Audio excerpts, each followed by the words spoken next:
As this season comes to a close, it's natural for one final question to appear. Not loudly, not urgently, quietly. If there is no center, if there is no chooser, if there is no owner, then who, exactly, is responsible for life? This episode is not about introducing something new. It is about allowing everything we've already explored to settle into one clear understanding. Responsibility without identity. Throughout this season, we've looked at how life continues without a central self. Work still happens, effort still appears, care still arises, time still moves, relationships still function, usefulness continues, visibility no longer defines. At each step, the same pattern emerged. Functioning did not stop, only ownership did. Responsibility is the place where many people still hesitate. They may understand choice without a chooser, effort without struggle, care without obligation, but responsibility feels different. Responsibility seems like the last thing that must belong to someone, because without it, people worry that life becomes careless. But responsibility does not belong to anyone. It never did. To see this clearly, it helps to notice something simple. Responsibility shows up before identity. Something goes wrong. Something is needed. Something requires response. And response happens. The hand reaches out. The words are spoken. The correction is made. This happens without asking who is responsible. Identity arrives afterward. It says, I did that. That was my responsibility. This reflects on me. Identity claims responsibility, but it does not create it. Throughout life, responsibility has been confused with ownership. People assume that to be responsible, someone must carry the burden internally. Someone must feel it as weight. Someone must be defined by it. But responsibility does not require weight. It requires responsiveness. Responsiveness is not personal. It is situational. When a situation calls for response, response arises. When it does not, it ends. This is how responsibility actually functions. The center complicates this by trying to hold responsibility across time. It turns response into narrative. It creates identity out of past actions. It projects future obligation. This creates pressure, and pressure creates strain. Without a center, responsibility returns to its natural scale. It becomes local, immediate, specific. A situation appears. Response happens. Adjustment follows. The situation resolves. There is no residue. This is not avoidance. This is precision. Responsibility without identity does not mean irresponsibility. It means responsibility without excess. A helpful way to see this is to notice how responsibility already works in emergencies. When something urgent happens, people act. They don't pause to consider identity. They don't consult self-image. They respond. Responsibility appears instantly, and once the situation resolves, it dissolves. There is no lingering sense of self. This is responsibility functioning cleanly. The same principle applies to everyday life. Work responsibilities arise when tasks are present. Family responsibilities arise when care is needed. Social responsibilities arise when impact occurs. None of these require an internal identity to sustain them. They require awareness and response. When identity is removed, responsibility becomes lighter. But lighter does not mean weaker. In many cases, it becomes stronger, because it is no longer diluted by defensiveness, guilt, or self-concern. Guilt deserves special attention here.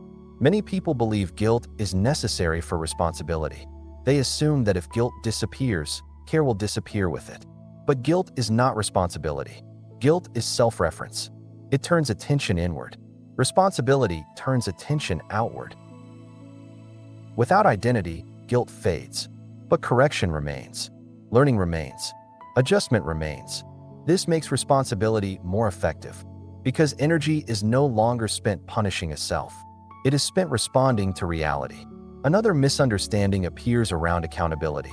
People assume that accountability requires a responsible person, but accountability is simply consequence and response. Actions have effects. Systems respond. Relationships adjust. None of this depends on identity. In fact, accountability often improves without identity, because there is less need to defend a self-image. Responsibility without identity also changes how people relate to mistakes. With identity, mistakes threaten who you are. They must be explained, minimized, or hidden. Without identity, mistakes are information. They show what didn't work. They point to adjustment. Nothing more is required. This creates a healthier relationship with error. Less fear, less delay, more learning. Another place this becomes visible is in leadership. With identity, leadership often becomes control. Managing people, protecting authority, maintaining image. Without identity, leadership becomes responsiveness, seeing what is needed, supporting conditions, removing obstacles. Responsibility flows without ownership. This often creates trust. The same applies to parenting. Parents often feel crushed by responsibility because it becomes identity. I am responsible for everything. Without identity, responsibility becomes relational, responding to what the child needs now, not to an ideal, not to a future story. This reduces burnout and increases presence. Responsibility without identity also allows responsibility to end. This is crucial. With identity, responsibility often lingers. People feel responsible long after situations have passed. They replay events. They carry outcomes. Without identity, responsibility completes itself. When response is done, it is done. This allows rest. Rest without guilt. Stillness without avoidance. Presence without pressure. A subtle but important shift happens here. Responsibility becomes shared naturally. Without identity, there is no need to assign blame. There is simply recognition of contribution and effect. This supports cooperation rather than conflict. This does not remove standards. It removes personal burden. Standards remain. Expectations remain. But they are not internalized as self-definition. They are practical agreements. Another misunderstanding is thinking this leads to moral neutrality. But morality does not disappear. Sensitivity remains. Harm still registers. Care still arises. What disappears is moral performance. There is no need to be seen as responsible. Responsibility simply happens. This is where the season quietly completes itself. Functioning without a center is not a special state. It is ordinary life without unnecessary overlay. Responsibility without identity is not a philosophy. It is how life already works when nothing interferes. Nothing needs to be maintained. Nothing needs to be guarded. Nothing needs to be carried. Responsibility arises when needed and disappears when it is complete. If you find yourself responding appropriately without feeling like the responsible one, nothing has gone wrong. You have not lost ethics. You have lost burden. This is not the end of responsibility. It is the end of responsibility being personal. Life does not need a center to function. It does not need a self to respond. It does not need an identity to care. It moves. It adjusts. It responds. And when responsibility appears, it appears exactly where it belongs. In the situation, not in you. This season has not been about removing something. It has been about noticing what was never required. The center was not the engine. It was the narrator. When the narrator quiets, life continues. Responsibly, naturally, ordinarily, there is nothing to conclude, nothing to apply, nothing to hold on to. Functioning continues. Without a center,